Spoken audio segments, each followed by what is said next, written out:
negosasyon na para si Casimero ay lilipat na ng promoter at ang napiling promoter ay isang local na promoter. Kaya lang, meron pa raw na problema kung gagawin ito ni Casimero. スーパーフェザー挑めればなっていう感覚ですけどね。 Current undisputed super bantamweight world champion na si Naoya Inoue, pilit na habulin ang nakamit ni Pacman na 8th Division World Champion at akyat ang timbang kung saan ang timbang ng ating kaubayan na si Mark Magnifico Magsayo.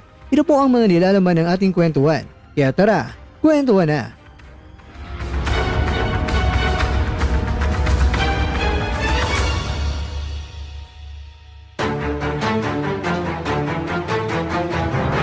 Mga kakwento, kinakailangan po nating laliman ang pag-intindi po natin sa isyong ito dahil hindi pa sinabi dito na lumipat na nga si Casimero at pumirma na ng kontrata sa ibang promoter at tuluyan na ngang iniwan itong si Masayuki Ito ng Treasure Boxing Promotion.